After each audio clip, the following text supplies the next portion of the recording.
ज्ञान motivation trick में आपका दिल से स्वागत है। वीडियो को लाइक करके सब्सक्राइब जरूर कीजिएगा। चलते हैं वीडियो की ओर। बुद्ध की तुलना में सभी महान धार्मिक गुरु बहुत छोटे पड़ जाते हैं। वे तुम्हें अपना अनुयायी बनाना चाहते हैं। वे चाहते हैं कि तुम एक निश्चित अनुशासन का पालन करो। वे चाहते हैं कि तुम्हारे तौर तरीके, तुम्हारी नैतिकता, तुम्हारी जीवन शैली एक व्यवस्थित तरीके से हो। वे तुम्हें ढाल कर एक सुंदर जेल की कोठरी दे देते हैं। बुद्ध पूरी तरह से स्वतंत्रता के लिए अकेले खड़े हैं। बिना स्वतंत्रता के व्यक्ति अपने परम रहस्य को नहीं जान सकता। जंजीरों में बंधा हुआ वह आकाश में अपने पंख फैलाकर उस पार की यात्रा पर नहीं जा सकता। सभी धर्म व्यक्ति को जंजीरों से बांधकर किसी तरह लगाम लगाए हुए उन्हें अपने वास्तविक स्वरूप में रहने की इजाजत नहीं देते, अपितु वे उसे एक व्यक्तित्व और मुखौटे दे देते हैं और इसे वे धार्मिक शिक्षा का नाम दे देते हैं। बुद्ध कोई धार्मिक शिक्षा नहीं देते। वे केवल चाहते हैं कि जो भी हो तुम सहज रहो। यही है तुम्हारा धर्म, अपनी सहजता में जीना। किसी मनुष्य ने आज तक स्वतंत्रता से इतना प्रेम नहीं किया। किसी मनुष्य ने आज तक मानवता से इतना प्रेम नहीं किया। वो केवल इसी कारण से अनुयायियों को स्वीकार नहीं करते, क्योंकि किसी को अपना अनुयायी स्वीकार करने का अर्थ है उसकी गरिमा को नष्ट करना। उन्होंने केवल सहयात्रियों को स्वीकार किया। शरीर त्यागने से पहले उनका जो अंतिम वक्तव्य था, मैं यदि कभी दोबारा लौटा तो तुम्हारा मैत्रेय बनकर लौटूंगा। मैत्रेय का मतलब होता है मित्र। भारत इस सरल से कारण के लिए गौतम बुद्ध को समझ नहीं पाया। वह समझता है कि मौन बैठना, बस होना मात्र कोई मूल्य नहीं रखता। तुम्हें कुछ करना होगा, तुम्हें प्रार्थना करनी होगी, तुम्हें मंत्र जाप करने होंगे। तुम्हें किसी मंदिर में जाकर इंसान के ही बनाए हुए भगवान की पूजा करनी होगी। तुम शांत बैठे बैठे क्या कर रहे हो? और गौतम बुद्ध का सबसे बड़ा योगदान यह है कि तुम अपनी शाश्वतता, अपनी लौकिक सत्ता को प्राप्त कर सकते हो अगर तुम बिना किसी उद्देश्य के, बिना किसी इच्छा के और बिना किसी लालसा के शांत बैठ सको, बस अपने होने का आनंद लेते हुए उस खाली अंतराल में जहां सहस्त्र कमल खिल उठते हैं। गौतम बुद्ध अपने आप में एक श्रेणी है। सिर्फ कुछ ही लोगों ने उनको समझा है। यहाँ तक कि उन देशों में जहाँ बौद्ध धर्म एक राष्ट्रीय धर्म है, थाईलैंड, जापान, ताइवान में यह एक बौद्धिक दर्शन बन गया है। जहाँ जैन मनुष्य का मौलिक योगदान मिट गया है।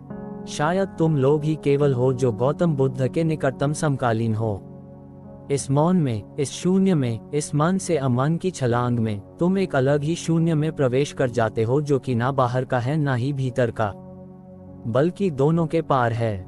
मेरा संदेश है, गौतम बुद्ध को समझने की कोशिश करो। वे सबसे सुंदर लोगों में से हैं जिन्होंने इस धरती पर कदम रखा। H.G. वेल्स ने अपने विश्व इतिहास में एक वाक्य लिखा है जो कि स्वर्ण अक्षरों में लिखा जाने योग्य है। गौतम बुद्ध के बारे में लिखते हुए वह कहता है, शायद गौतम बुद्ध ही सिर्फ ऐसे नास्तिक व्यक्ति है जो फिर भी बहुत ईश्वर स्वरूप है।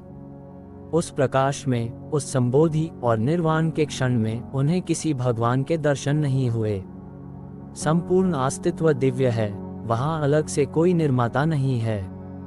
पूरा अस्तित्व ही प्रकाश से ओतप्रोत है, चेतना से ओतप्रोत। इसलिए कोई भगवान नहीं है, वरन वहां भगवत्ता है। ये धार्मिक जगत में एक क्रांति है। बुद्ध ने भगवान रहित धर्म का निर्माण किया।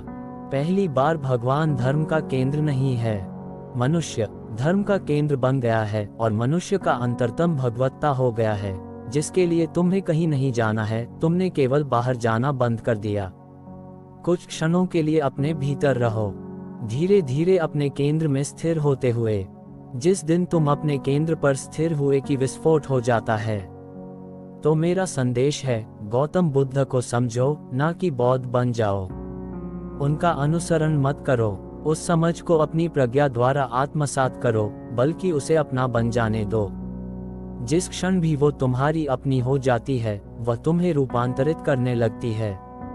तब तक वह गौतम बुद्ध की रही है और उसमें 25 सदियों का अंतर है।